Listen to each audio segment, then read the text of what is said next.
关于龙卷风，大家一定耳熟能详了。可你真的见过龙卷风吗？龙卷风又是怎样形成的？今天就带大家来了解一番。龙卷风是一种非常剧烈的局部气象，主要出现于热带和温带。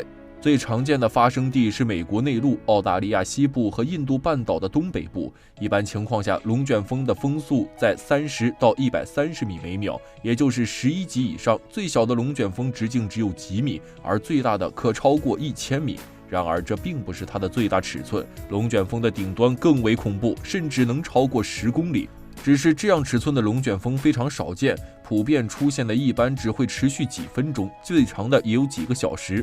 尽管风力并不大，可依然能够产生足够大的破坏。由于风力强，所到之处一片狼藉，摧毁建筑物，将树木连根拔起，汽车在龙卷风面前犹如玩具。而龙卷风的形成大概可分为4个阶段。第一，大气的不稳定性产生强烈气流，由于急流中最大过境气流的影响，它被进一步加强。第二，由于在垂直方向上速度和方向均有切变的风相互作用，上升气流在对流层的中部开始旋转，形成中尺度气旋。第三，随着中尺度气旋向地面发展和向上伸展，它本身变细并增强，同时一个小面的增强复合，也就是在初步形成龙卷风的内部产生气旋的同样过程，并形成龙卷核心。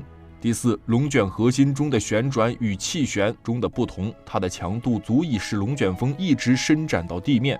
当发展的漩涡达到地面高度时，地面气压急剧下降，地面风速急剧上升，最终形成龙卷风。美国每年都会因为龙卷风造成不小的损失。在1925年3月18日，美国就出现了时速高达96.6千米的最强龙卷风，超过了密苏里州东南部、伊利诺伊州南部以及印第安纳州北部3个州，整体行程长达354千米，被称为跨越3大洲的3州火龙卷。这次的龙卷风造成689人死亡，受伤人数更是高达1980多人，经济损失更为巨大。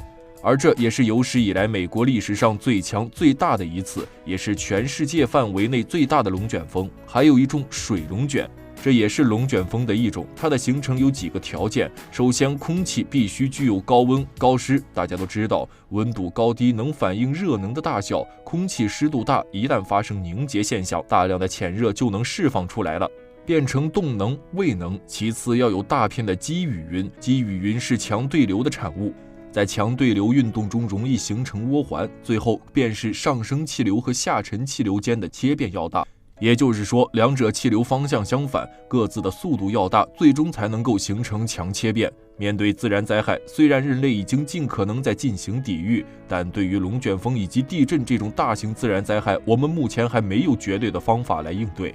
如果你不幸遇到了龙卷风，不要慌张，要及时躲避。最安全的地方是由混凝土建筑的地下室，如果在野外寻找附近低洼地趴下，但是要远离大树、电线杆以及周围的建筑物，免得被砸伤。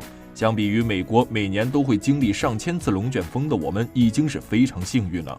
好了，今天视频到此结束，大家有什么想说的，欢迎评论区留言，我们下期视频再见。